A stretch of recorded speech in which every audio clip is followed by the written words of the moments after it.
what did you do the week after Christmas? Well, we got on a plane and we flew to Houston, and we went from Houston to McAllen, Texas. Then we sat in a mall parking lot for 4 hours.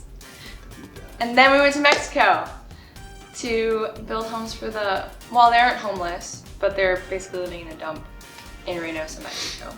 The most surprising thing, I mean, this was my 4th time going down. It just gets me every year just how impoverished they are. And Mary told me something that I hadn't really thought about. Like, this is how most of the world lives. This is how the majority of the world lives like this. And we kind of just live in America and don't really think about that. But when you're in the thick of it, it's very surprising. It's in your face, and it's a good reminder of people that we can help. There was one moment where I was working on the house, and I was up on the loft, and I was looking out a window, and I remember seeing like 5 kids standing there. Like, they're just kids from like the community, like probably ages 4 to like 13 or something. And they were just standing there smiling with like the biggest smiles on their face. They're the most peaceful, content smiles for no reason. Like, they weren't like engaged with us, or they weren't like talking with us. They were just like there, and they were content, and they were happy, and they were peaceful. And I had a moment of like, wow, like I've never seen anyone in America smile like this. Like, no kids like that age, like for no reason. And it struck a chord with me. The day starts at 6:30. We meet in upstairs in this big meeting hall. Roland, the guy in charge, gives us a little pep talk about like the day, and if there's any special events going on, he tells us. And that lasts about 15 minutes, I think, 20 minutes. And then we go down to eat breakfast. That lasts 20, 30 minutes. We worship a little bit too. Yes, yeah. Paul Mueller yeah. led some worship songs. It was just him up there. And then we head out to the job site around 7:45. It takes about 15 minutes to get there. From like 8 in the morning to 1, we just work on the house. And then at 1 is usually when we eat lunch. We ate lunch like a sack lunch. They kind of brought it to us, like Strategic Alliance brought it to each of the 8 teams. And they brought us water. They provided us with water and food like the first day. And then the second and third day, we actually got the opportunity to go to a couple of like the local families' homes. They invited us the first day for chicken, and then the second day was tamale. And then after lunch, we usually, our team was a little bit ahead, so like in the afternoons, we didn't really have much to do.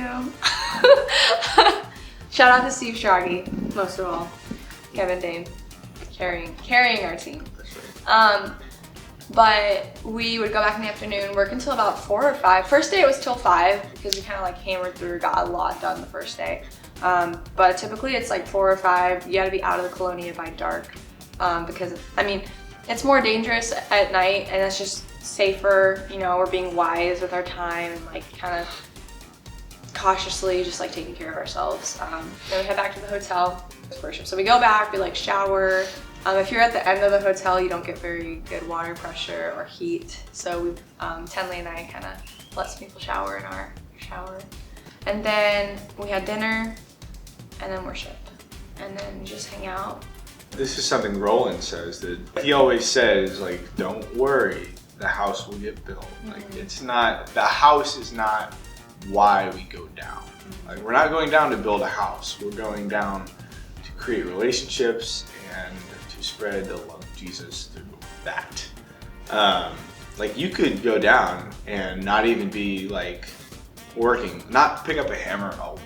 You could just like hang out with kids all week. And that's just as good as building a house. You know, that's arguably even better. You should go. You should just do it.